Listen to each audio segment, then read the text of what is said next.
할렐루야. 부자가족 말씀 전할 때 우리 성령님 저와 함께 하실 줄 믿습니다. 네, 오늘 이번 달은요 가정의 달이잖아요. 그래서 가정의 달은 여러 가지 행사도 많고 그리고 만나야 될 사람들도 많고 덕분에 지갑도 딸랑딸랑해지고 여러 가지 이제 사람들하고 만난다는 건 그런 것 같아요. 이런 날을 기념해서 얼굴도 보고 서로 축하도 전하고 서로 만나서 화합하기도 하고 또 이제 안 보던 사람들 가끔 만나면 이제 관계라는 건 그런 것 같아요. 연락이 단절되면요 부모 자식도 남남됩니다. 근데 자주자주 관계를 맺고 말하고 그다음에 서로 같이 뭐 밥도 먹고 같이 어울리고 이러면요 남남도 부모보다 더 가까워져요. 그래서 자식들이 미국 가서 살고 그러잖아요. 그러면 뭐 남되는 경우가 많아요. 연락은 하고 있는데 점점 연락도 뜸해지고 특히나 이 아빠들은 좀 그렇잖아요. 그 기러기 아빠라고 그래가지고 이제 와이프하고 자녀들이 미국으로 가버려요. 그러면 아빠들 여기 혼자 남아가지고 이제 돈 열심히 벌어가지고 이제 미국에 다 보내고 막 이러잖아요. 근데 점점 아빠 얼굴도 잊어버리고 그다음에 나는 한국 사람인데 자녀들은 미국 사람이고 나중에 되면은 과연 내가 내 자식인가 이렇게 되는 경우도 많습니다. 그래서 무엇보다도 때마다 좀 서로 만나가지고 서로 화합도 하고 이런 시간이 있는 것이 참 복인 것 같아요. 그래서 이 가정의 달은요 가정이 좀 회복되는 기간이 됐으면 좋겠습니다. 저도 어제 그렇잖아도 저희 장모님 댁에 갔다 왔어요. 그래서 가서 막 기쁜 마음으로 가진 않았어요. 어저께 이상하게 제가 이제 우리 집에 지금 일교차가 크잖아요. 그래서 일교차가 크면 꼭 누가 감기가 걸려요. 근데 꼭 누가 감기가 걸리면 이게 돌아다니다가 제가 종착지입니다. 그래서 여기는요 반드시 통과하지 않고 지나갈 수 없는 스테이션이에요. 그래서 제가 항상 반드시 걸려요. 그래서 컨디션도 안 좋고 그래서 안 가려고 이렇게 했는데 또 그럴 수 없잖아요, 그죠? 잘 따라갔다 왔어요. 잘 따라가서 뭐 밥도 먹고 뭐도 하고 이랬는데 뭐 남의 부모님은 만났는데 우리 부모님 못 뵀어요. 우리 집은 이상하게 옛날부터 집에 아무도 없어요. 그래서 아버지도 안 계시고 어머니도 안 계시고 하나 여기 집에 혼자 있어요. 저희 누나랑 이렇게 누나도 없고 그래서 저는 항상 집에 이렇게 항상 많은 시간을 혼자 있어요. 그래서 혼자 이것도 하고 저것도 하고 그랬는데 이제 아버지가 저희가 이렇게 식구들이 다 이렇게 뿔뿔이 흩어져 있다가 아버지가 은혜를 내리셨어요. 그래가지고 저희 식구들이 이제 여기 다 모여가지고 같이 살게 되고 그 다음에 더 은혜는 뭐겠어요? 같이 사는 것뿐만 아니고 같이 한 가지 뜻을 바라보고 살 수 있는 것이 큰 은혜입니다. 식구들이 다 장성을 하면요 각자의 생각들도 바뀌고 이런 성향도 바뀌고 그 다음에 각자 하는 직업이 바뀌어요. 그렇기 때문에 화합되기가 사실은 어려운 경우들이 많이 있습니다. 그래서 자기 삶들이 다 따로 있잖아요. 자기 삶들을 각자의 삶을 다 따로 갖고 있는데 어떻게 이렇게 화합이 되겠어요. 가끔 만나가지고 이제 서로 좀 사랑해드리고 가끔 찾아뵙고 이런 것이 전부죠. 근데 아버지가 큰 은혜를 내리셔가지고 처음엔 이게 은혜인지 몰랐어요. 처음엔 이게 저주 중에 상저주라고 생각했어요. 그래서 왜냐면 따로따로 살던 사람들이요 성인이 돼서 가족 간에 딱 화합이 된다는 것은요 진짜 죽음 중에 상죽음입니다. 말이 하나도 안 맞아요. 그래서 어마어마한 전투와 전쟁을 다 이제 끝마친 것 같아요. 이제 안 싸우니까요. 열받으면 싸워야 정상이잖아요. 근데 열받아도 안 싸우는 것이 능력자인 줄 믿으시기 바랍니다. 싸움을 계속하는 건 내가 잘하는 것 같고 내 의의를 드러내는 것 같고 뭔가를 막 세우기 위해서 내가 싸우는 것 같지만 결국 싸우면은 다 무너져요. 내가 뭔가를 이룩하려고 내가 뭔가에 대해서 뭔가를 만들려고 아니면 뭔가 성취하려고 사람들은 막 서로 싸워요. 근데 그 싸우는 행위 자체가 모든 것을 다 무너뜨리는 1번 끈입니다. 그렇기 때문에 가정 안에서 싸움이 멈추지 않으면 아무것도 되지 않습니다. 아버지는 우리나라가 능력 있는 나라가 되고자 원하세요. 근데 능력 있는 나라가 되고자 하면요 이 나라에서 싸움이 멈춰야 돼요. 근데 그 기본이 어디냐면 교회고 교회의 기본 단위가 어디냐면 바로 가정입니다. 그래서 그 가정 안에 싸움이 멈추지 않는 한 우리나라가 되는 꼴이 없는 거예요. 근데 되는 꼴이 되려면 어떻게 하게 되세요? 어떻게 해야 되겠어요? 가정이 잘 화목하게 되고 거기서 능력이 돼서 그 가정 안에 자녀들이 능력 있게 자라고 그 능력 있는 자녀들이 자라서 뭘 해야 되겠어요? 능력 있는 자녀들을 다시 키워내는 거예요. 그래서 이것이 천대까지 내려가는 복의 근본입니다. 그래서 이것을 등한시하면요 절대 가정도 바로 설 수 없고 가정이 바로 서지 않는 나라의 교회가 바로 설 수가 있겠어요? 그리고 가정이 바로 서지 교회가 바로 서지 않은 나라가 하나님 뜻대로 갈 수 있겠냐고요. 잘 먹고 잘 살 수는 있어요. 잘 먹고 잘 살아요 다들. 서방도 잘 먹고 잘 살고 유럽도 잘 먹고 잘 살고 다 잘 먹고 잘 살아요 나라들이. 문제는 잘 먹고 잘 사는 데 있는 것이 아니고 우리가 예수님을 따라가서 그 예수님의 구원을 얻어내느냐 못 얻어내느냐 있습니다. 우리가 잘하고 잘 되는 것의 목적이요 내가 그냥 이 땅에서 잘 먹고 편하게 잘 살고 있는 데 있지 않습니다. 우리의 목적은 오로지 우리 예수님의 뜻이 내 안에서 실현되는 거예요. 우리 예수님이 내 삶에 찾아오시는 거예요. 내가 목숨 걸고 우리 예수님을 끝까지 쫓아가는 거예요. 제가 성경을 보다 보니까 디모데서에 바울이 자기를 본받으라고 돼 있다고 그러고요. 디모데서뿐만이 아니고요. 바울이 쓴 서신서 전반에 걸쳐서 바울은요. 사람들에게 자신을 본받으라고 돼 있어요. 근데 바울은 어떤 사람이냐면 세상 사람들이 볼 때에 거지예요. 범죄자예요. 정처 없이 떠도는 사람들이에요. 우리가 볼 때나 바울이 대단한 사람이죠. 생각해 보세요. 어떤 사람이 우리나라에는 헌법이 있어요. 법이 있단 말이에요. 근데 어떤 사람이 우리가 가진 법을 계속 어기는 거예요. 계속 어그러뜨려요. 얼마나 불편해요. 근데 바울이 어떤 사람이냐면요. 유대인들이 가진 우리가 가진 법보다 더 목숨 걸고 지키는 율법이 있어요. 근데 바울은요. 율법이 쓸데없다고 얘기하고 다니는 사람이에요. 율법은 예수님 안에서 완성됐어. 율법은 그냥 죄를 깨닫게 하는 거야. 예수님만이 구원의 표지 율법이 구원의 표가 될 수 없어 라고 계속 주장하고 다니는 사람이에요. 얼마나 유대인들이 싫어하겠어요. 생각해보세요. 내 옆에 그런 사람 있다고 생각해보세요. 우리나라 법이 있고 제가 준법을 하는 사람이에요. 예를 들어서. 근데 내가 법을 잘 지켜요. 심지어 나는 우리나라 법이 옳다고 생각해요. 근데 옆에서 계속 그게 아니라고 법을 계속 어기는 사람이 있어요. 어떻게 하겠어요? 그런 사람이 있어요. 네.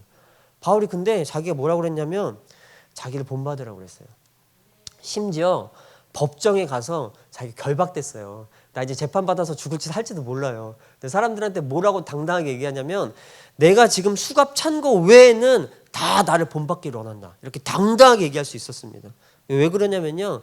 우리 예수님을 따라가는 사람이기 때문에 그런 거예요. 바울이요. 내가 이렇게 별박다고 이런 거 상관없어. 세상에서는 그냥 아무것도 아니야. 세상에서는 그냥 사는 것뿐이야. 그러나 예수님을 잃으면 네가 영생을 잃어. 근데 나는 영생을 얻기 위해서 우리 예수님을 내 목숨 걸고 쫓아간다. 그러니까 다 나를 본받아라. 이렇게 돼 있는 거예요. 그렇기 때문에 우리가 잘 돼야 되고 장수도 해야 되고 이 세상에서 잘 평안하게 살아야 되는 목적은 하나밖에 없어요. 우리 예수님의 복음을 잘 전파하기 위해서요. 그러나 만약에 예수님의 복음과 우리가 잘 되는 것 둘 중에 하나 꼭 선택해야 된다. 그러면 잘 되는 걸 버리세요. 예수님을 택하세요. 그러면 자칫 내가 땅에서는 고통과 고난과 환난을 받을 수 있어도 우리 예수님을 통해서 영생을 얻습니다. 근데 그 영생은요 고통스러운 영생이 아니에요. 그가 내 마음을 주장하세요. 그래서 넉넉하게 이기고 감당하고요 행복하게도 해주십니다. 그렇기 때문에 우리가 잘 돼야 되는 목적을 꼭 알고 계셔야 돼요. 돈 많이 벌어서 뭐 많이 나눠주고 도와주고 꾸어주고 이렇게 하는 목적은요 우리 예수님의 복음을 전파하기 위해서는 그걸 꼭 믿으시기 바랍니다. 그래서 우리 가정들이 회복돼야 되고 잘 돼야 되는 이유는요 우리 예수님의 명령이에요. 명령을 잘 수행하기 위해서 부모와 자식 간에 어떻게 살아야 되는지 그리고 우리가 사람을 상대할 때 어떻게 해야 되는지를 오늘 말씀을 통해서 잠시 알아보는 시간 되길 소망합니다. 오늘 말씀 한번 보세요. 6장 1절부터 3절까지입니다. 4절까지. 자녀들아 주 안에서 너희 부모에게 순종하라. 이것이 옳으니라. 내 아버지와 어머니를 공경하라. 이것이 약속 있는 첫 계명이니 이로써 내가 잘되고 땅에서 장수하리라. 또 아비들아 너희 자녀를 노엽게 하지 말고 오직 주의 교훈과 훈계로 양육하라. 이렇게 되어 있습니다. 자녀들에게는요 부모를 공경하라 이렇게 돼 있어요. 순종하고 공경하라. 그 다음에 아비들에게는 파테르, 아버지라는 뜻이에요, 헬라어로. 아버지들에게나 특히 그렇게 얘기했네요. 아버지들한테는 자녀를 노엽게 하지 말라 이렇게 돼 있네요. 그러면 왜 이런 명령을 바울이 줬겠어요? 왜 이런 것을 지시했겠어요? 이유는 자녀들이 부모를 잘 순종하지 않고 공경도 하지 않고 그 다음에 아버지들이 자꾸 자녀들을 노엽게 하기 때문에 이렇게 쓴 거 아니겠어요? 잘하는데 왜 얘기하겠어요? 뭔가 잘못되니까 자꾸 잔소리를 하는 거잖아요. 부모님이 왜 자꾸 저한테 잔소리를 해요? 내가 그걸 안 하면 잔소리 안 해요. 근데 내가 그걸 안 하니까 자꾸 잔소리를 해요. 그러면 내가 하면 돼요. 근데 안 하고 싶잖아요. 그러니까 자꾸 잔소리를 듣는 거예요. 그래서 사실 제가 잔소리는요 항상 싫어합니다. 근데 잔소리는 이상한 힘이 있어요. 뭐냐면 듣고 곰곰이 생각해 보면 틀린 말이 하나도 없어요. 근데 단지 듣기가 싫어요. 하기가 싫어요. 그게 문제잖아요. 그래서 부모와 자식 간의 이 문제는요 굉장히 골이 깊습니다. 그래가지고 여기서 부모를 공경하라고 그랬는데 부모를 값지게 여기고 가치 있게 생각하라는 얘기예요. 값지게 귀하게 여기라는 거예요. 근데 세상에나 부모같이 귀하지 않은 사람이 없어요. 그리고요 부모를 순종하기가 그렇게 어려워요. 살다 보면 어려우니까 여기 이렇게 성경에 명시가 되어 있는 거 아니에요? 그리고요 내가 부모가 돼서 보니까요 자녀한테 화 안 내고 노엽게 하지 않는 게 그렇게 어려워요. 그렇게 하기가 힘들어요. 왜냐하면 자녀들을 키우다 보면은 자녀들이 부모의 마음에 맞지 않아요. 내가 생각하는 법과 맞지 않아요. 그래서 내가 생각할 때는 자녀들이 이렇게 해줬으면 좋겠어요. 근데 이것은 나의 법이에요. 근데 자녀들은 그렇게 행동하지 않아요. 내가 볼 때는 부모가 나한테 이렇게 해줬으면 좋겠어요. 근데 부모는 나한테 그렇게 해주지 않아요. 내가 좋아하는 어떤 성인군자 같은 사람이 있어요. 이런 사람을 내가 존경하고 따르고 이렇게 예를 들어 가지고 어떤 선생님이 계셨는데 내가 옛날에 이 선생님을 막 존경했어요.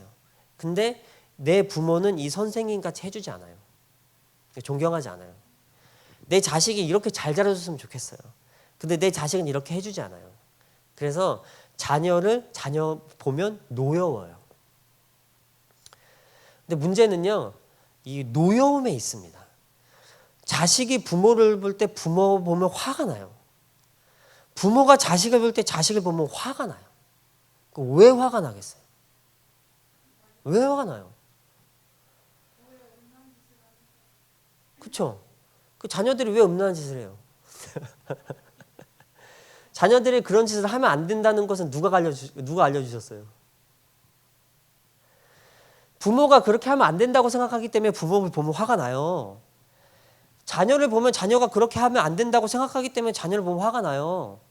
그럼 그렇게 하면 안 된다고 누가 알려주셨어요? 알 수가 없어요. 내가 부모한테 배웠는지 내가 살면서 세상에서 배웠는지 선생님한테 배웠는지 알 수가 없단 말이에요.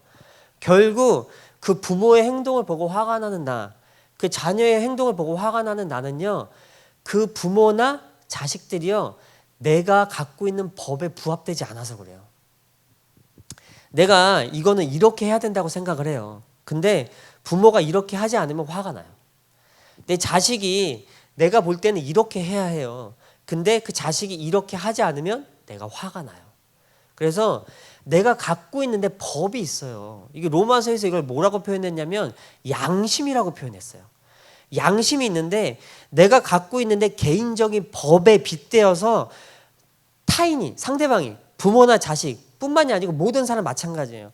타인이 내가 갖고 있는 법대로 행동해 주지 않으면 내가 화가 나요. 분노가 나요. 어마어마하게 짜증이 나요. 그래서 그 화를 누구한테 푸냐면 부모는 자식한테 풀고요. 자식은 부모한테 풀어요. 근데 조금만 다르게 생각해 보면요. 이거는 조금 어리석은 행동입니다. 왜냐면요. 그 법은요. 내 거예요. 내가 갖고 있는 법이에요. 내가 갖고 있는 법이 진리인가요? 아닌가요? 내가 갖고 있는 법은 진리가 아닙니다. 그냥 내가 살면서 습득한 삶의 방식일 뿐이에요. 내가 그냥 살면서 습득했어요. 이렇게 사는 게 옳다구나라고 생각하고 살았어요. 근데 오늘 말씀 보면 뭐라고 되어 있냐면요. 1절 한번 보세요. 자녀들아 주 안에서 너희 부모에게 순종하라. 이렇게 되어 있고요. 4절 보니까요. 또 아비들아 너희 자녀를 노엽게 하지 말고 오직 주의 교훈과 훈계로 양육하라. 이렇게 되어 있습니다. 내가 자녀들을 양육하고요. 내가 부모를 섬기는 것은요. 나의 법이 아니고요. 우리 주의 법을 가지고 하는 거예요. 우리 예수님이 진리세요. 내가 진리가 아니에요. 내가 생각하는 게 진리가 아니에요. 내가 행동하는 게 진리가 아니에요.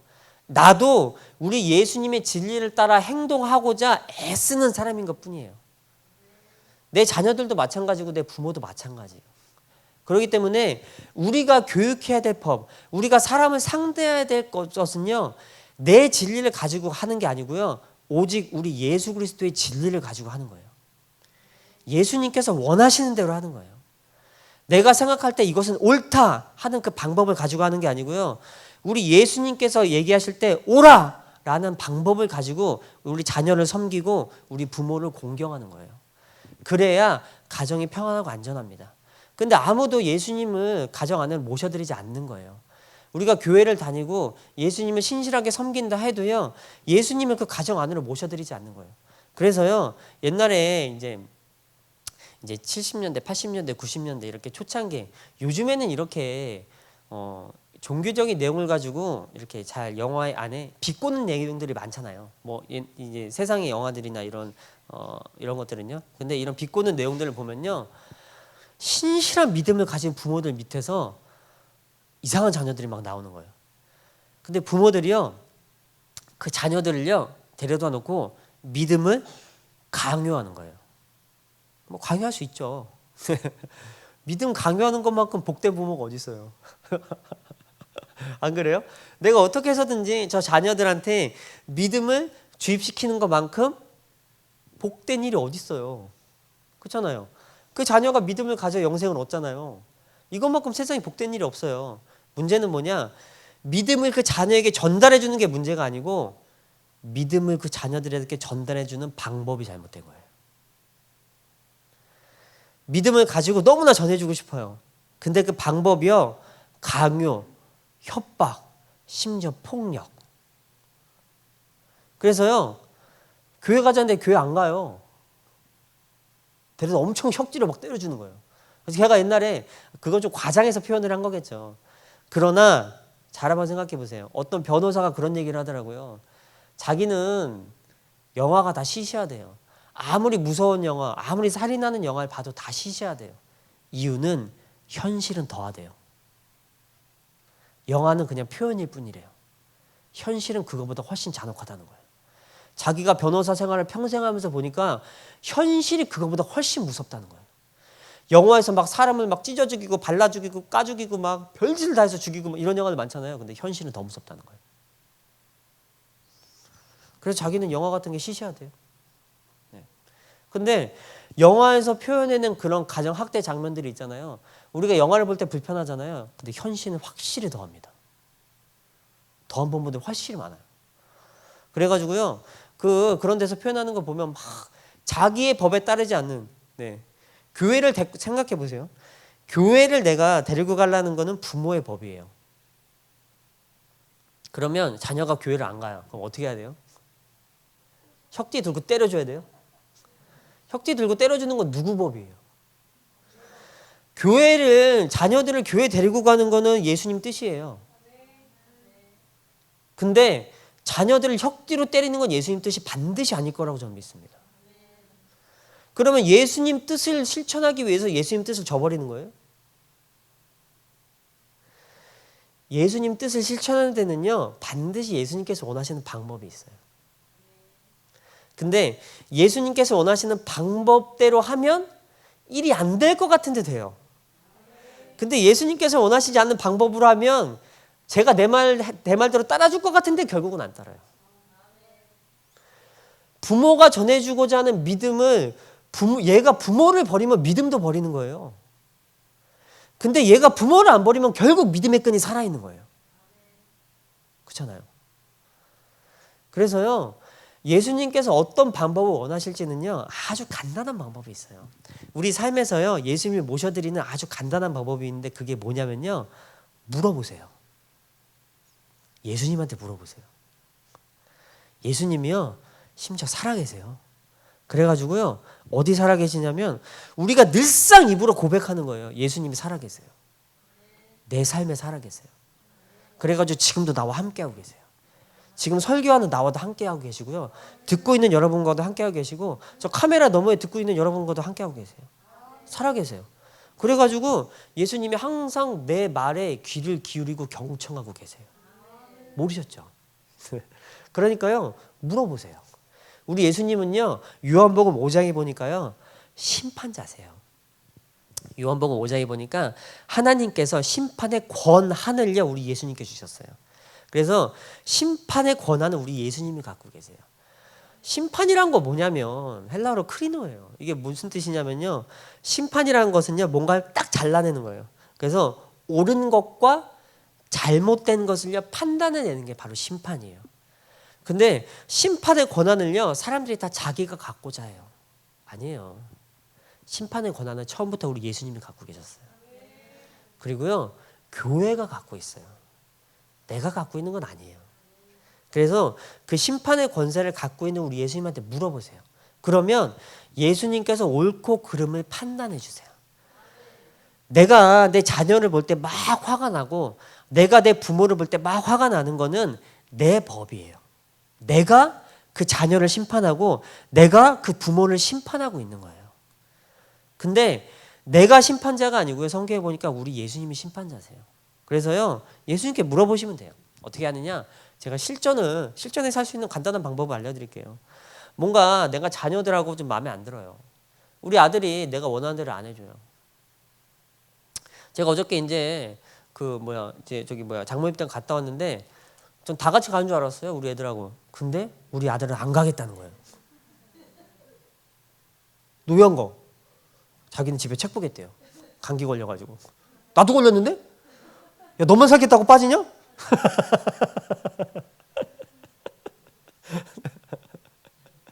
아시죠? 네. 친정을 가나 시댁을 가나 그렇게 재밌는 자리는 아니잖아요, 그죠? 야, 너만 살겠다고 빠져? 거기서 저 끝냈어요. 뭐 그런 거 갖다 뭐 화내지 않아요. 근데 예를 들어서 이제 여기서부터는 예예요. 실제가 아니고. 예를 들어서 제가 그놈 다윗의 모습을 보고 막 화가 난 거예요. 야, 이놈 새끼야! 분노민이 가는데 네가 안 가? 아니, 이렇게 가족 모임인데 네가 안 가? 가족 모임이 얼마나 중요한 줄 알아? 가족 모임이 있는데 네가 안 가? 나쁜 놈 새끼 이거. 막 화를 내고 짜증을 내는 거예요. 누구 법이에요? 예를 들어서 막 싸웠어요. 이렇게 자녀한테 막 화를 내고, 자녀한테 화를 냈는데 얘가 나를 공경하겠어요? 내가 이 자녀를 막 화와 짜증과 뭐 이런 걸로 실컷 키워놨으면 얘가 나중에 나를 공경하겠어요? 그래서 이렇게 막 이렇게 서로 싸웠단 말이에요. 이게 누구 법이? 내 법이에요. 당연히 가족 모임에 네가 가야 돼. 내 법이란 말이에요. 그러면 이제 실컷 우리 다윗하고 막 싸웠어요. 그러면 이제 밤에 밤기도 시간에 가가지고 우리 예수님한테 물어보는 거예요. 예수님, 우리 다윗이하고 이렇게 제가 어떤 문제 때문에 싸웠어요. 이런 문제뿐만이 아니고 수많은 문제 때문에 부모와 자녀 간에, 그 다음에 부부 간에 많은 문제들이 발생합니다. 그러면 이렇게 부부 간에 문제들이 발생하면 가서 물어보는 거예요. 왜냐면 나는 내가 옳으니까. 내가 당연히 얘를 혼내야 될 상황이었어요. 자녀들이 볼 때 부모는요, 반드시 부모가 잘못한 상황이었어요. 자녀들이 크면 클수록 이건 확실해요. 반드시 부모가 잘못했다고 생각해요. 자기들이 갖고 있는 이념하고 다르거든요. 부모 세대 이념은. 그렇기 때문에 자녀들은 반드시 혈기왕성한 자녀일수록 더 그래요. 젊은 자녀일수록. 반드시 부모가 잘못했다고 생각해요. 누가 잘못한 거예요? 서로 의견이 충돌됐어요. 누가 잘못한 거예요? 무작정 자녀가 부모 뜻을 따라줘야 돼요? 무작정 자녀 말이 다 옳아요? 둘 다 아닙니다. 무조건 우리 예수님이 옳습니다. 그렇기 때문에 예수님한테 물어보세요. 그래가지고 밤에 이제 기도하실 때나 평상시에 괜찮아요. 물어보세요. 예수님, 제가 이렇게 우리 자녀들하고 싸웠어요. 근데 제가 잘한 것 같거든요. 근데 자녀가 저렇게 마음 아파요. 제가 우리 부모님하고 싸웠어요. 근데 부모님 반드시 잘못한 거거든요. 근데 이렇게 제가 마음이 아프고 서로 관계가 별로 안 좋아졌어요. 어떻게 해야 될까요? 누가 옳아요? 그러면요, 우리 예수님은요, 심판자세요. 그래서요, 옳고 옳지 않으면요, 누가 판단하느냐? 우리 예수님이 판단해 주세요. 그러면 그것이 나한테 진리예요. 그래서 그 판단을 내가 받잖아요. 그러면 관계가 회복되는데 아주 빠릅니다. 나한테 잘못했다고 그래요. 나한테 잘못했다고 그러면 어떻게 해야 되겠어요? 저는요, 가끔 이렇게 물어봐서 나한테 잘못한 걸 깨닫게 해주세요. 그러면 저는 반드시 우리 자녀들한테 가서 사과해요. 우리 아들 12살이에요. 12살짜리 자녀한테 부모가 사과해야 돼요, 안 해야 돼요? 당연히 해야죠. 안 하고 있는 부모님들은 회개하시길 축복드려요. 자녀한테도 잘못된 건 잘못된 거고 옳은 건 옳은 거예요. 똑같은 진리가 있어요. 진리는 진리의 법을 얘기하는 거예요. 그거는요, 나한테는 옳고 너한테는 잘못되고 너한테는 옳고 나한테는 잘못되고가 아니에요. 진리의 법은요, 만인 앞에 평등합니다. 우리 예수님의 법은 만인 앞에 평등해가지고요, 이것이 옳으면 너한테도 옳고 나한테도 옳고요, 이것이 잘못됐으면 너한테도 잘못되고 나한테도 잘못됐어요. 내가 이거 잘못했으면 너도 회개해야 되고 나도 회개해야 되고요, 이것을 내가 잘했으면 너도 칭찬받고 나도 칭찬받는 거예요. 근데 사람들은요, 내가 잘못한 것은 나는 잘하고 너는 잘못한 거예요. 이게 얼마나 적반하장이에요? 그게 아니에요. 부모와 자식 간에도 마찬가지예요. 내가 부모라고 무조건 옳은 게 아니에요. 내가 부모지만 나의 부모도 있어요. 그 근원에는 우리 하나님이 계세요. 영적인 근본적인 우리 아버지 말이에요. 원 아버지. 그렇기 때문에 이 법 앞에서는요, 누구도 벗어날 수 없어요. 그게 성경이고요, 우리 예수님의 뜻이에요. 그래서 그것에 비추어서 봤을 때 내가 잘못한 건 내가 잘못한 거예요. 그래서 내가 잘못한 것은요, 반드시 가서 사과하는 거예요. 나 아까 미안했다, 야. 나 그러려고 그런 게 아닌데. 내가 우리 예수님한테 물어봤어. 그랬더니 내가 잘못했어. 미안해. 그랬더니 우리 다윗은 너그러워요. 네. 항상 괜찮대요. 나는 가끔 우리 다윗이가 나한테 사과해도 안 괜찮을 때가 있거든요. 분이 안 풀려가지고. 근데 우리 다윗은 너그러워요. 네. 서로 사랑하나 봐요. 그래가지고 이렇게 하고 저렇게 하고. 그리고요, 제가 이제 어머니하고 싸웠을 때 마찬가지예요. 내가 잘못한 것 같을 때는 사과해요. 근데 어머니가 잘못한 것 같을 때는 또 저한테 사과를 하세요. 그런 거잖아요. 서로 잘못한 사람이 사과하는 거예요. 아버지한테 물어보고 서로 잘못한 사람이 먼저 사과하는 거예요. 그러면 그 사과가 정말 그 가정을 따뜻하게 만들어요. 근데 사과를 하고 지나가고 안 하고 지나가는 것은요, 그냥 지나가면서 사과하는 것도 상관없어요. 사과를 하고 지나가는 거하고 사과를 안 하고 지나가는 것은요, 그 결과가 천차만별이에요. 우리 하나님한테도 마찬가지예요. 아버지한테 있잖아요. 내가 잘못한 게 있어요. 내가 잘못한 걸 깨달았어요. 그러면 아버지한테 기도로 회개를 하고 지나가는 거하고 그냥 잘못을 깨닫고만 지나가는 것은 완전 결과가 달라요. 내가 잘못을 깨닫는 것은요, 내 양심이 잘못해서 얼마든지 깨달을 수 있어요. 내가 잘못을 뉘우치는 거하고 회개는 달라요. 내가 뉘우치는 것은 그냥 내 스스로 깨달음이고요, 회개는요, 입술을 열어가지고 내 죄를 하나님께 자백하는 거예요. 아버지, 내가 잘못했습니다. 이 말이 얼마나 권세가 있는지 아세요? 그래서 내가 잘못했다고 얘기하는 거하고 내가 잘못했다고 생각만 하는 건 완전 달라요. 내가 잘못했다고 말하는 건 겸손한 자가 되고요, 내가 잘못했다고 생각만 하는 건 교만한 자가 돼요. 희한하죠? 사람한테나 하나님한테는 마찬가지예요. 그래서요, 잘못했다는 건 잘못했다고 말을 하는 거예요. 사람한테나 하나님한테나. 그러면요, 거기서 끝나요. 근데 잘못한 것을 잘못했다고 말 안 하거나 굳이 잘못한 것을 그냥 사과하면 되는데 계속 변명을 하거나 변론을 내거나 그러면 그게 오히려 또 다툼의 씨앗이 됩니다. 괜찮아요. 잘못했다고 얘기하는 사람일수록 사람들이 깔아보는 것이 아니고요, 오히려 그 사람을 칭송해줘요. 세상 원리는 이상하죠? 아무리 잘못한 것도요, 명백하게 내가 뭐를 잘못했습니다, 정말 미안합니다라고 사과문을 올리는 사람들은 그래도 다 용서를 받더라고. 물론 끝까지 용서 안 하는 사람들이 있어요. 근데 용서 안 하는 건 자기 책임이에요. 하나님 앞에서는요, 내가 회개하고요, 자백하고요, 사람한테 용서를 빌면요, 거기서 끝이에요. 용서를 하고 안 하는 것은 그 사람 책임이에요. 나는 거기서 끝이에요. 근데 이 말이 얼마나 힘이 있고 능력이 있냐면요, 일단 내가 용서를 구하고 잘못했다고 말을 하면 그 말이 역사를 해요. 그래서 그 사람 마음 움직이고요, 심지어 하나님 마음도 움직이세요.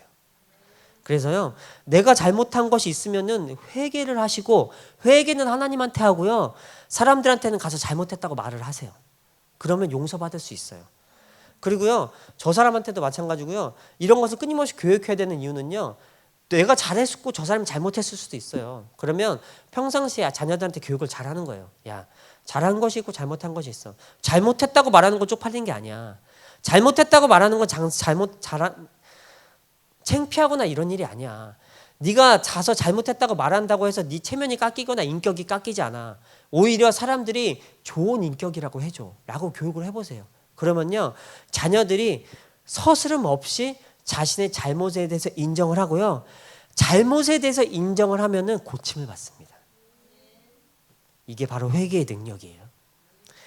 내가 잘못했다 하고 뉘우치는 것은요, 언제라도 그 잘못이 다시 유발될 가능성이 많아요. 근데 회개는 뭐냐면요, 내가 내 죄를 아버지께 자백을 하잖아요. 그럼 아버지가 나를 용서해 주세요. 아버지가 나를 용서해 주시면 그 죄가 나를 회할 권세가 더 이상 나한테, 그 더러운 사탄마의 귀신한테 사라지는 거예요. 이로부터.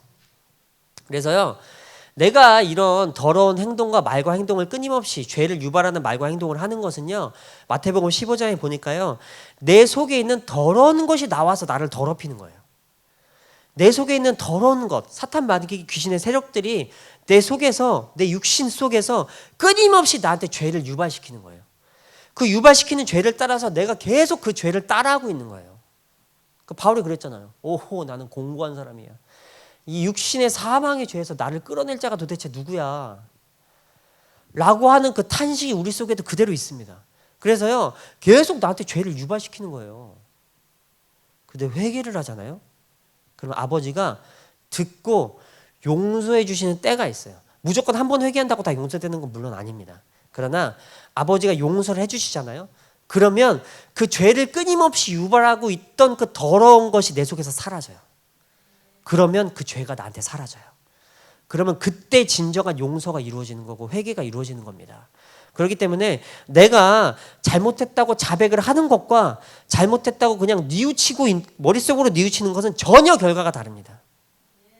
그렇기 때문에 한번 입을 열어 말을 해보시길 축복드립니다. 자녀들한테도 마찬가지고 부모한테도 마찬가지고 하나님한테도 마찬가지예요. 그래서 내가 입술을 열어 잘한 건 잘한 거고 잘못한 건 잘못한 거예요. 나도 마찬가지고 너도 마찬가지예요. 그래서요, 너와 나와의 관계 중심에 우리 예수님을 모셔드리는 거예요. 사람들이 그러는 거예요. 예수님 오세요. 성령님 오세요. 성령님 임하셔서 오세요. 라고 말을 하는데 성령님이 임하시길 바라는데 성령님께서 임하시는 그 능력은 아무도 모르는 거예요. 요한복음에 보니까 이렇게 돼 있어요. 오직 성령께서 너에게 임하시면 죄에 대해서, 의에 대해서, 심판에 대해서 너희를 책망하시리라 이렇게 돼 있어요. 책망하시는 건 뭐냐면요, 판단하시는 거예요. 야, 이거 잘못됐어. 야, 이거 잘못됐어. 잘못됐어. 이거 너 잘못했어. 라고 계속 책망을 하시는 거예요. 그러면 성령께서 다 오길 원해요. 근데 사람들이 오길 원하는 성령 충만은 이런 거예요. 막 뜨겁게 기도만 하고 막 뜨겁게 찬양만 하고 막 뜨겁게 이런 것만 뭐만 하려는 성령 충만만 바라는 거예요. 감정적 뜨거움만 바라는 거예요. 근데 감정적 뜨거움을 동반하는 거지 성령 충만은 감정적 뜨거움만이 아니에요. 성령님이 오셔서 제일 먼저 하는 것은 나 회개시키는 거예요. 너 이거 잘못했어. 너 그거 잘못했어. 네가 그걸 회개하지 않으면 너 그거 죽을 수도 있어. 조심해. 라고 오시는 것이 성령께서 오셔서 제일 먼저 하시는 작업이에요. 근데 사람들은요, 성령께서 이 작업을 하시기 위해서 우리에게 뜨거움을 주시는 거예요. 뜨거워야 회개하니까. 뜨겁게 기도해야 회개하니까. 뜨겁게 찬양하고 눈물이 절로 나야 회개하니까 감정적 뜨거움을 동반하는 거지 감정적 뜨거움만 갖고 카타르시스 느끼려고 우리가 성령 충만 받는 건 아니란 말이에요.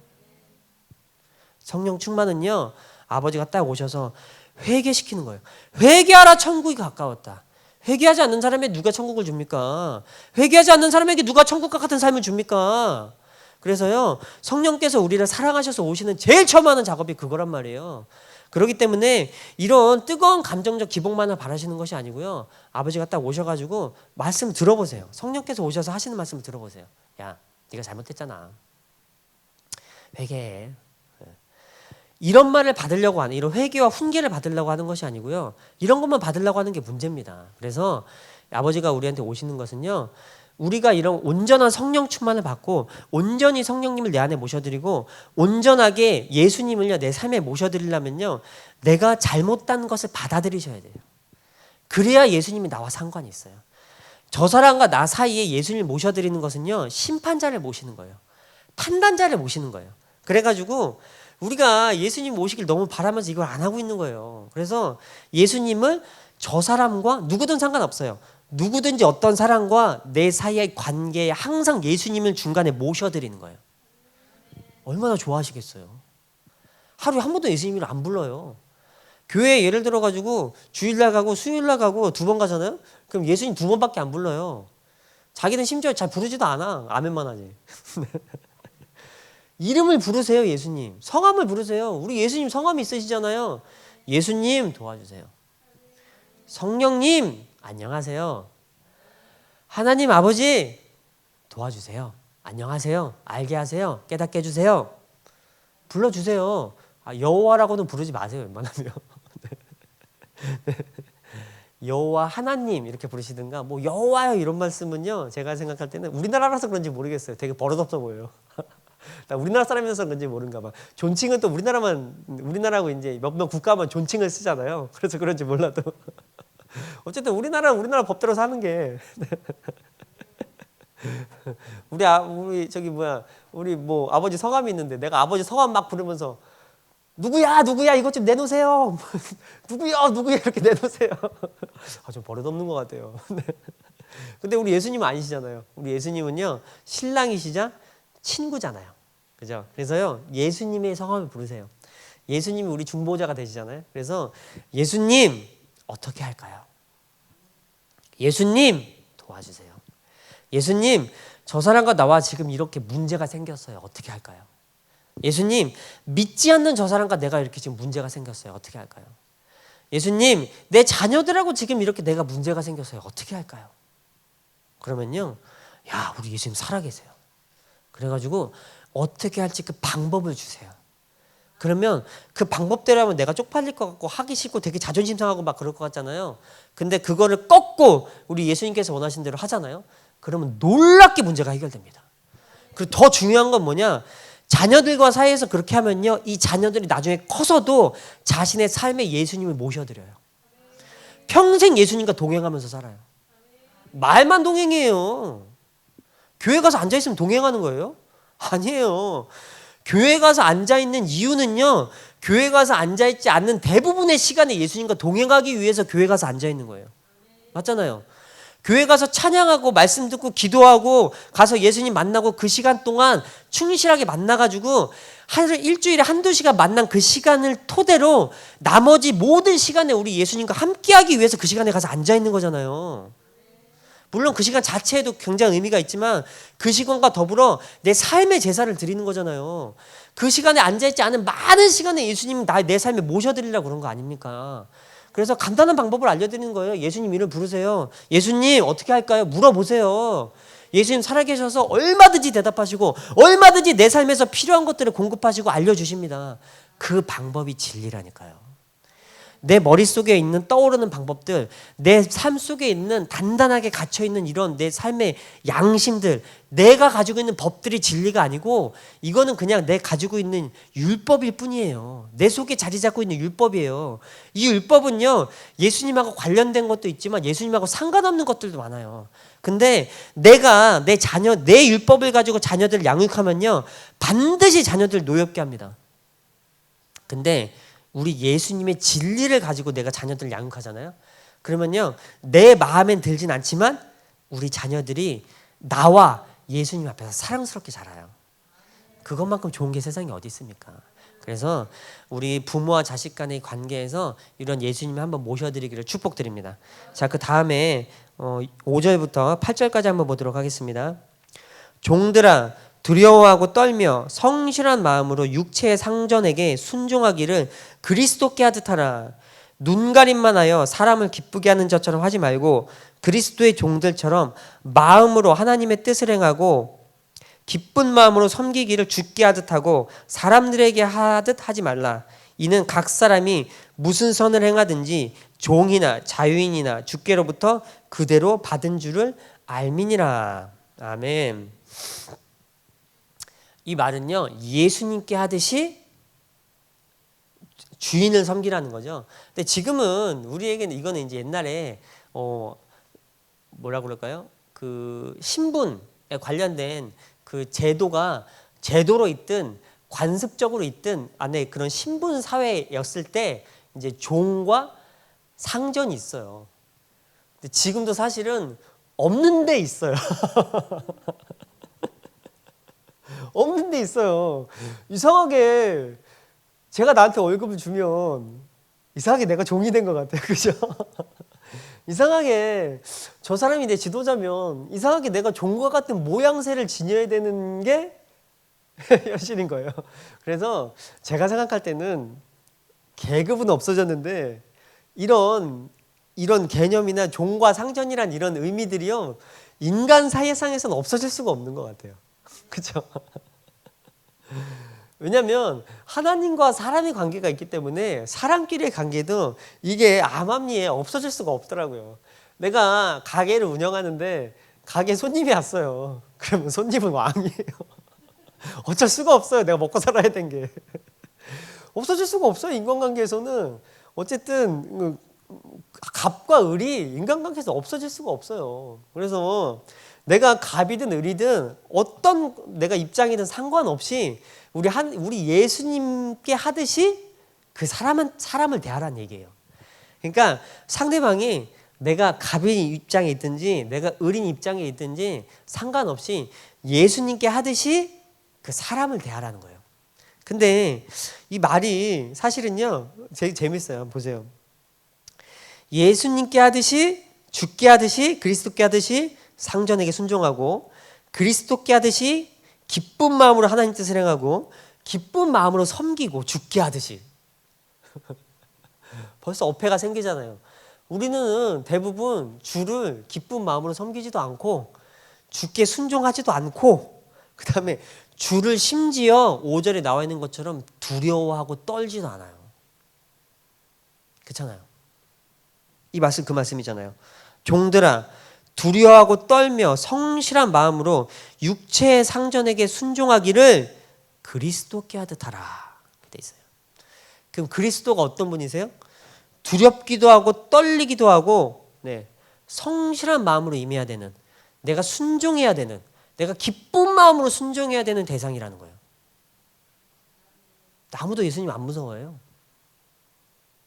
아무도 예수님 안 무서워해요. 아무도 죄를 무서워하지 않아요. 죄를 무서워하지 않는다는 것은 예수님을 안 무서워하는 거예요. 제가 좀 전에 예수님이 심판자라고 말씀드렸잖아요. 예수님이 심판자라는 의미는요, 굉장히 크고도 복합적인 의미입니다.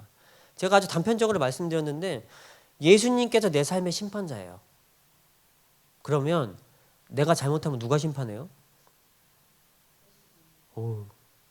예수님이 하시죠. 그 예수님 무서워요, 안 무서워요? 엄청 무섭죠. 살면서 곤란한 일을 많이 당해요.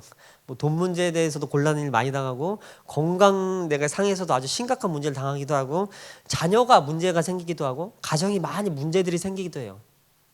그러면 내 삶에서 누가 나한테 그래요? 간단한 얘기죠. 예수님이 나의 심판자세요. 그래서요, 예수님이 나를 심판하세요. 네. 이런 말씀 받아들이기 좀 어려우시죠? 네. 예수님이 나를 심판하신다니까요. 요한 1서에 보면 뭐라고 되어 있냐면요, 하나님께서 나신 자가 나를 지키심에 악한 자가 와서 나를 건드리지도 못한대요. 누가 나를 건드려요? 심판자가 건드리시죠. 나 회개하라고. 사람들이요, 이 하나님의 나라를 볼 때 이상한 구도로 보는 사람들이 있어요. 어떤 구도로 보냐면요, 딱 하나님 나라를 반으로 딱 찢는 거예요. 그래가지고 이쪽은 하나님 나라, 이쪽은 사탄 나라. 그래가지고 하나님하고 사탄이 막 싸우는 거예요. 사탄이 하나님하고 싸워요? 사탄이 감히 하나님하고 싸워요? 사탄이 하나님하고 어떻게 싸워요? 사탄은요, 하나님의 싸울 수조차 없어요. 네. 심지어 하나님께서 허락하시지 않으면 하나님 얼굴도 못 봅니다. 사탄이란 건 그런 존재예요. 네. 사탄하고 하나님하고 어떻게 싸워요? 하나님 나라하고 사탄 나라하고 어떻게 싸워요? 하나님하고 사탄하고 어떻게 싸워요? 네. 서열이 잘못된 거 아니에요? 내가 만약에 A하고 B하고 싸우잖아요. 그러면 A하고 B가 싸울 만큼 만만해야 싸우는 거예요. 아예 게임이 안 되면 못 싸워요. 개겨보긴 하겠지.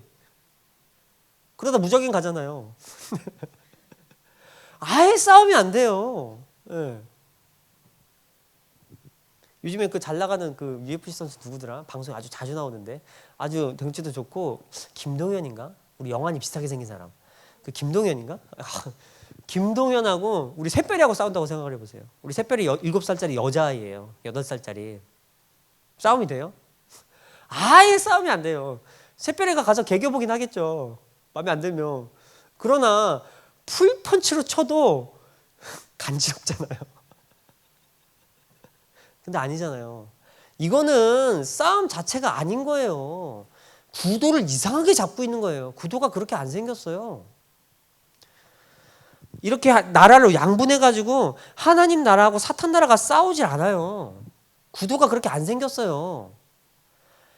하나님께서 세상의 공중 권세를 사탄마귀 귀신한테 줬었어요. 근데 예수님께서 사망으로 인해서 죽으셨어요. 그리고 그 권세를 깨고 사탄의 머리를 밟으시는 권세를 갖고 부활하셨어요. 죽음에서. 아무도 우리 예수님 못 건드려요. 사탄이 어떻게 예수님 건드려요? 예수님께서 자기 백성, 요한복음에 보면 자기 백성이라고 나와 있어요. 자기 백성이라고 자기가 선택한 자에는요, 아무도 못 건드려요. 미안하지만. 누가 나를 건드리냐? 우리 예수님이 나를 건드려요. 내가 예수님 마음에 안 들거든. 내가 예수님 뜻대로 안 하거든. 내 계명을 지키는 자라야 나를 사랑하는 자니 라고 예수님께서 요한복음 14장에 말씀하셨어요. 아무도 예수님 계명 안 지켜요. 아무도 예수님 말씀 안 따라가요. 잘. 마음으로만 따라가고 행위로는 안 따라가요. 마음은 뜨거운데 행위는 딴판이에요. 마음은 내가 열정이 넘치는데 결국 예수님께서 원하시는 그것을 하는 것이 아니고 자기가 원하는 길을 따라가요. 심지어 신학교를 가도 예수님께서 명령한 거 안 하고 자기가 원하는 기호를 따라가요. 그런다니까요. 그래서 예수님께서요, 그런 나를 회개시키려고요, 몽둥이를 두세요. 이걸 뭐라고 계시록에 나와 있냐면요, 아이론 스캐터예요. 아까 원사님 자주 쓰는 그 단어 뭐지? 철장이에요. 철장. 쇠몽둥이를 드세요. 철장 권세를 갖고 계세요. 몽둥이를 들고 계세요. 옛날에 아버지가 들고 계시던 그 몽둥이에요. 사무엘하 7장 14절부터 15절까지 보면요, 인생 채찍과 사람 막대기를 때려서 내가 널 막 때려줄게 이렇게 돼 있어요. 누구한테 그랬냐면 다윗한테 그랬어요. 다윗한테 누굴 때려줄 거라고 그랬냐면 솔로몬을 때려줄 거라고 그랬어요. 근데 그게 진짜 복이었어요. 왜 때려준다고 그랬는지 잘 아셔야 돼요. 내가 너 다윗을 봐서 네가 이렇게 일평생 나한테 충성했잖아. 내가 너를 봐가지고 내가 네 자녀들까지 절대 버려두지 않고 인생 채찍과 사람 막대기를 들어 때려가지고 내가 반드시 돌이켜줄게 이렇게 말씀하신 거예요. 세상에 이런 복이 다 있어요. 요한복음에도 나와 있어요. 우리를 고와 같이 버려두지 않고 예수님께서 성령님을 보내주셔가지고 우리 함께 하시겠다잖아요. 말씀이 육신이 되어 우리 가운데 거하심에, 예수님이 거하시는 거예요. 그 거하심에라는 단어가요, 텐트 친다는 얘기예요. 스캐너예요, 스캐너. 텐트 친다는 얘기예요. 그래서요, 우리 가운데 장막을 치시겠다는 얘기예요. 옛날에 광야 때 트셨던 그 텐트를 여기다 치시겠다는 거예요. 계시록 가면 또 나와요. 한 번도 하나님이 떠나신 적이 없어요, 우리를. 계속 같이 계셨어요. 우리의 행위가 하나님을 떠났어요. 우리 행위가 하나님을 버렸어요.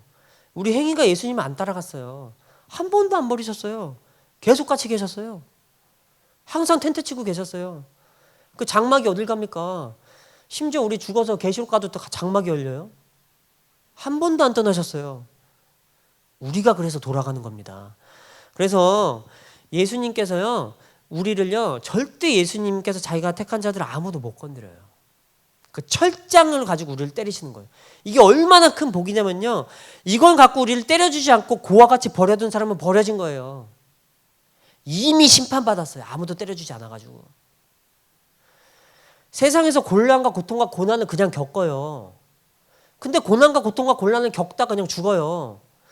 근데 하나님께서 하나님을 따라가는 자들은요, 똑같이 곤란과 고난과 고통을 겪어요. 근데 기어이 회개하게 만드세요. 그래서 영생을 주신단 말이에요. 이게 얼마나 놀라운 은혜입니까? 그러니까 맞는 걸 두려워하지 마세요. 삶의 고통과 고난 두려워하지 마세요. 내가 잘해서 맞든 예수 그리스도의 십자가를 통해서 맞든 두려워하지 마세요. 내가 십자가의 고난을 감당하면 우리 예수님의 그 영생의 복과 거기다 더해 상급이 넘칩니다. 그러나 내가 잘못해서 예수님의 철장으로 내가 두들겨 맞아도 아낌없이 회개하시길 축복드립니다. 그러면 나에게 생명이 있습니다. 그래서 예수님께서 철장을 드시고 우리를 때리시는 거예요. 누가 때려야 돼, 우리를? 귀신이 우리를 어떻게 장난쳐요? 못 그런다니까요. 그에게서 나신 자가 우리를 지켜야 절대 못 건드려요. 그분이 심판의 권세를 갖고 계신 그분이 잘한 것과 잘못된 것을 딱 갈라가지고요, 잘한 것은 칭찬하시고 잘못된 것은 때리세요. 왜 이걸 때려야 되냐면 얘를 회개시켜야 돼서 그러신 거예요. 끝까지 포기하지 않으세요. 마태복음에 보면 뭐라고 되어 있냐면요, 자 보세요. 마태복음 12장 18절입니다. 네, 12장 18절에 보면요, 보라 내가 택한 종 내 마음에 기뻐하는 바 내가 사랑하는 자로다. 내가 내 영을 그에게 줄 터이니 그가 심판을 이방에 알게 하리라. 그는 다투지도 아니하며 들레지도 아니하리니 아무도 길에서 그 도리를 듣지 못하리라. 상한 각대를 꺾지 아니하며 꺼져가는 심지를 끄지 아니하기를 심판하여 이길 때까지 하리니 또한 이방이 그의 이름을 바라리라. 야, 세상에서 제일 무서운 구절인 거예요. 들리지도 않고 다투지도 않고 심지어 소리도 안 들려요. 근데 언제까지 싸우시냐? 심판하여 이길 때까지 하신다는 거예요. 내 삶에서 고통이 안 떠나요. 이거는 십자가 감당하는 고통이 아니고요, 내가 뭐 잘못했어요. 내가 뭐 회개하길 원하세요. 베드로전서에 보니까요, 이렇게 베드로가 이랬어요. 너희가 십자가 고난을 감당하느라고 고난당하는 것은 칭찬이 있겠지만 니네가 잘못해서 매 맞는데 무슨 칭찬이 있겠냐, 이렇게 돼 있는 거예요. 그러니까 고난은 두 가지가 있는 거예요. 하나는 우리 예수님의 십자가를 감당하느라고, 우리 예수님께 순종하느라고, 그 다음에 예수님께 순종하느라고 사람들을 사랑하느라고 엄청 고난과 찐빵을 당해요. 이거는 천국에서 하늘의 상급이 큽니다. 근데 두 번째 고통은 뭐냐면 내가 말을 안 들어요. 대부분 고난과 고통이 여기 있어요. 사람들이 얼마나 웃기는 줄 아세요? 대부분 자기가 잘못한 고통과 고난을 십자가의 고난과 바꾸는 거예요. 이게 얼마나 더러운 개수작입니까? 내가 잘못한 고통을요, 예수님이 십자가의 고난으로 바꾸는 거예요. 이거는 비진리를 진리하고 바꿔치기 하는 거예요. 이거 신학교에서부터 그래요. 다 미쳤나 봐요. 내가 잘못한 건 잘못했다고 회개를 해야 되는데 내가 잘못한 걸 왜 잘못했냐고 내가 십자가 고난 감당하느라 그런 건다는 거예요. 하나님께서 자기를 통해서 하실 일을 나타내려고 내가 지금 이렇게 고난당하는 거로 내가 잘못한 거 하나도 없다는 거야. 미쳤나 봐요. 회개 안 하려고? 그냥 회개를 하고 용서를 받으세요. 내가 잘했다고 빡빡 옮기지 마시고. 겸손한 자는 내가 잘못했다고 자백하는 자예요. 내가 잘했다고 빡빡 우겨봤자 나만 다쳐요. 왜냐하면 바로 이 말씀 때문이에요. 다투지도 않고 들레지도 않고 갈대소리도 안 나, 세상에나. 근데 심판, 옳은 것과 그른 것을 딱 나눠가지고 승리할 때까지, 내가 잘못한 것을 버릴 때까지 나를 두들겨 패신다는 얘기예요. 안 보여요. 눈에 안 보이니까 내가 모르는 거예요. 눈에 안 보이니까 내가 그냥 내가 잘못한 거 없는데, 삶에 조금씩 제가 삶이 기우는 거예요. 조금씩 뭐가 이렇게 문제가 자꾸 생기는 거예요. 조금씩 이렇게 되는 거예요. 왜? 들리질 않아요. 소리가 안 나요. 근데 내 삶이 조금씩, 얼마나 웃긴지 아세요? 제가 옛날에 어떤 그 스펀지가 있는데 실험하는 거 봤는데, 네모난 그림이 아주 서서히 나타나는 거예요. 그림이 이렇게 하나 있는데, 여기 예를 들어서 이런 화분이 있어요. 근데 화분이 처음엔 없다가 사람 보고 그 그림을 계속 쳐다보고 있으라고 하는 거예요. 근데 사람들이 그림을 계속 쳐다보고 있어요. 근데 이게 아주 서서히 화분이 나타나요. 근데 처음에는 없던 화분이 서서히 나타났어요. 근데 사람이 그걸 눈치채지 못하는 거예요. 이상하죠? 눈치채지 못해요.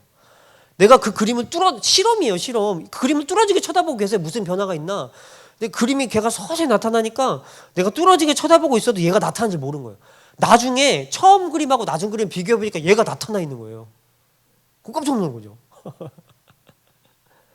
그런다니까요. 서서히 나타나서 모르고 계신 거예요. 근데 반드시 심판을 이길 때까지 하십니다. 그래가지고 이건 무슨 말이냐면요, 네가 그 완악한 걸 회개 안 하면 예수님께서 끝까지 하신다는 거예요.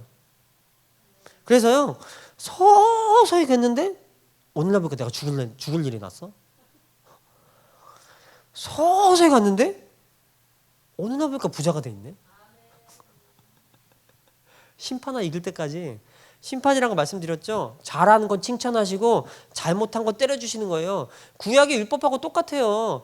구약의 율법의 완성자가 우리 예수님이세요. 구약은 문서에 따라서 불완전한 인간이 그걸 갖고 판단한 거예요. 신명기 1장에 보면요, 야 네가 모세 너 하기 힘들지? 사람의 낯을 보지 말고 외모를 보지 말고 귀천을 차별 있게 들지 말고 스스로 하기 어려운 것은 내게 물어봐라 했는데, 나중 되니까 이드로가 지혜를 준 거예요. 야, 너 혼자 하려니까 이 사람들, 야, 60만 명이야. 200만 명을 네가 어떻게 다 심판하냐.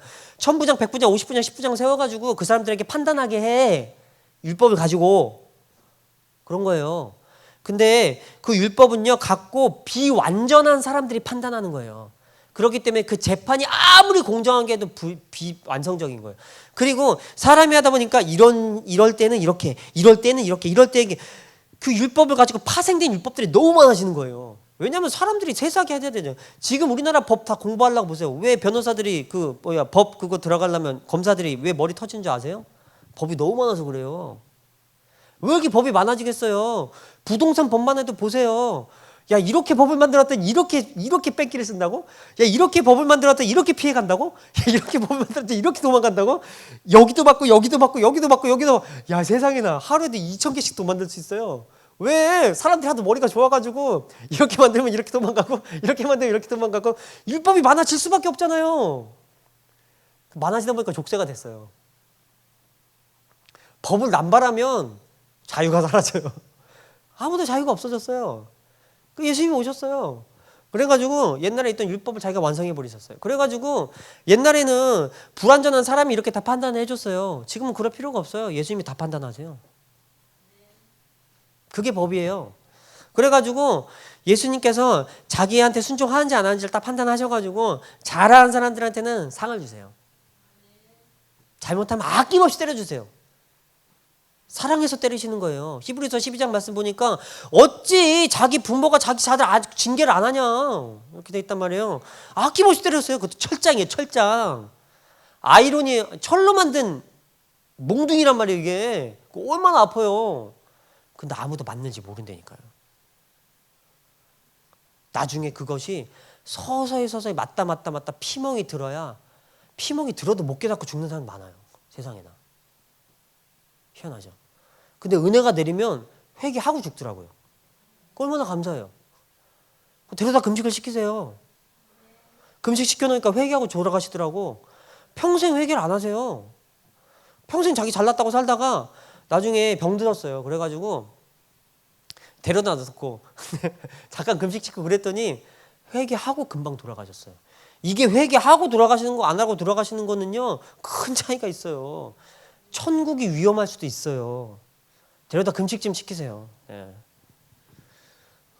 그래서 이게요 예수님께서 자기 몽둥이를 들어가지고 심판하신단 말이에요.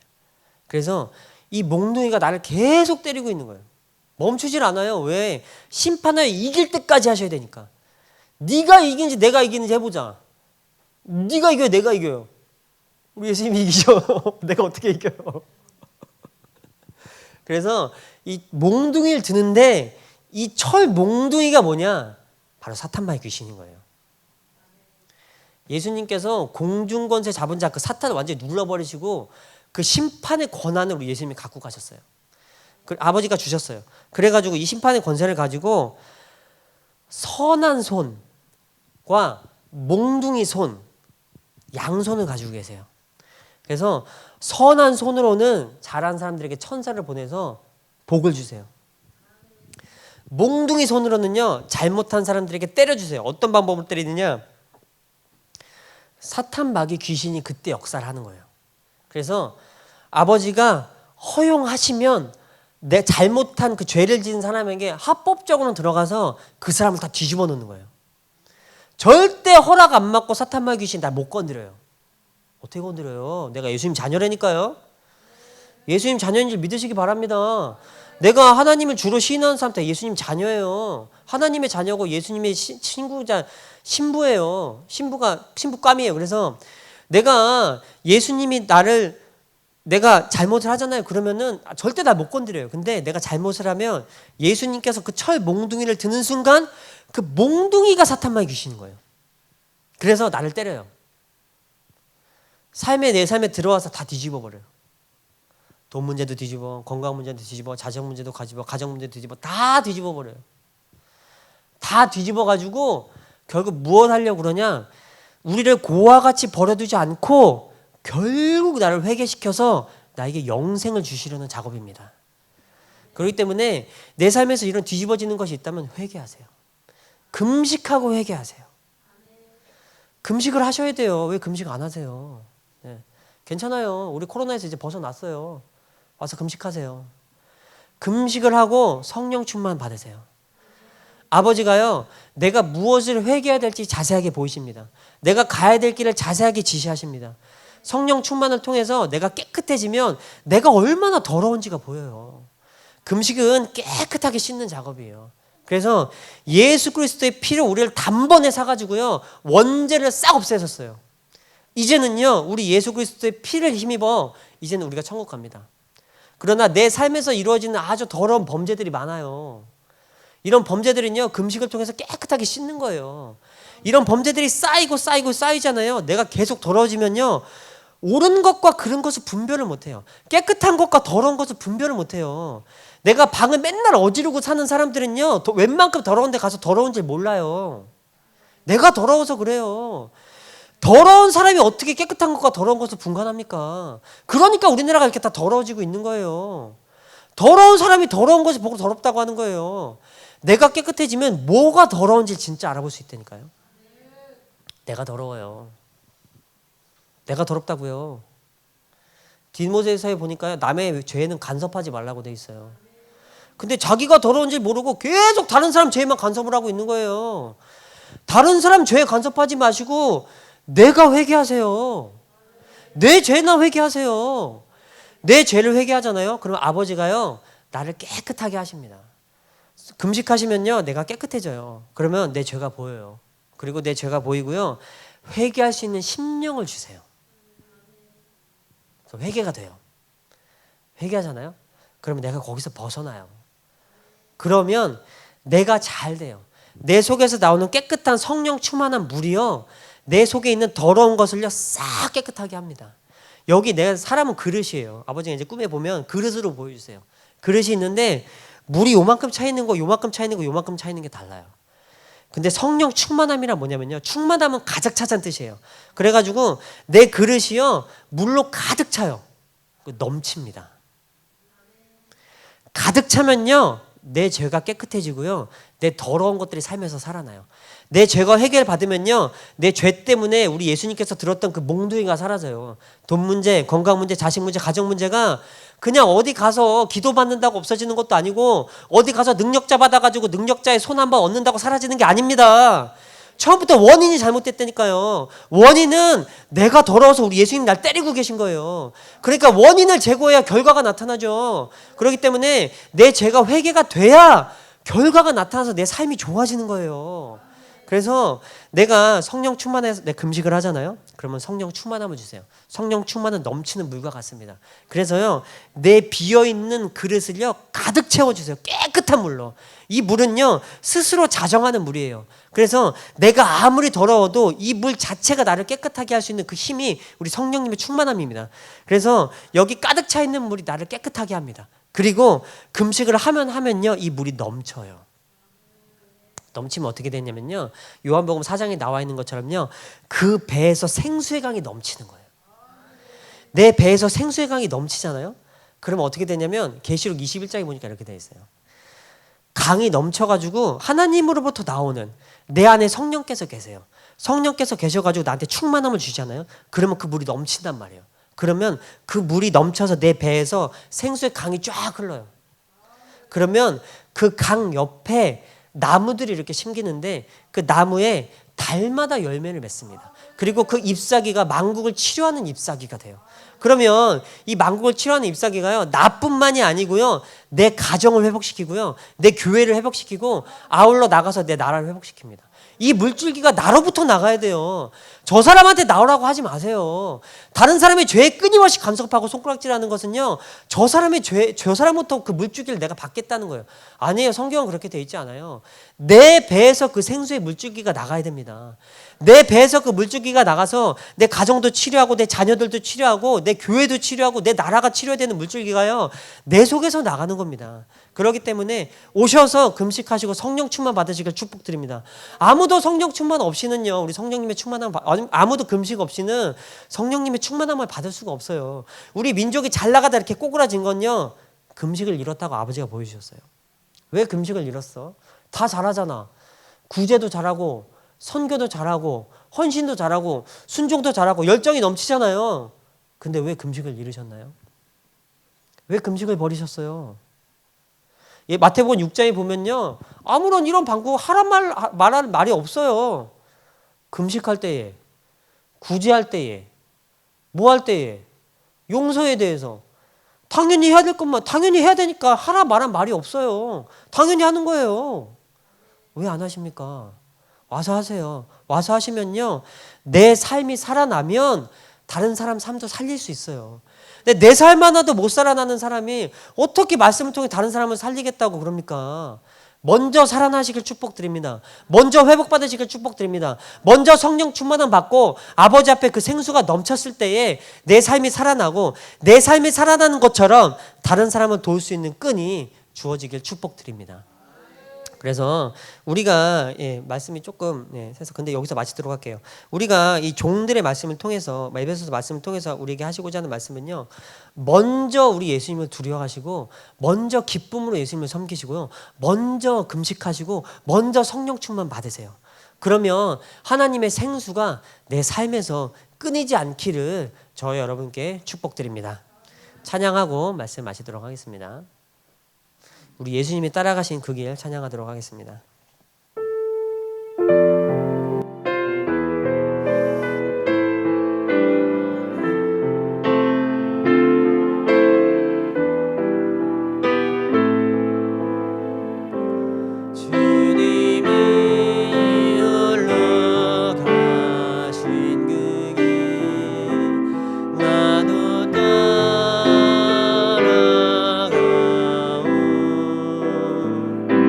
모든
예외 주여 한번 부르고 통성으로 기도하겠습니다.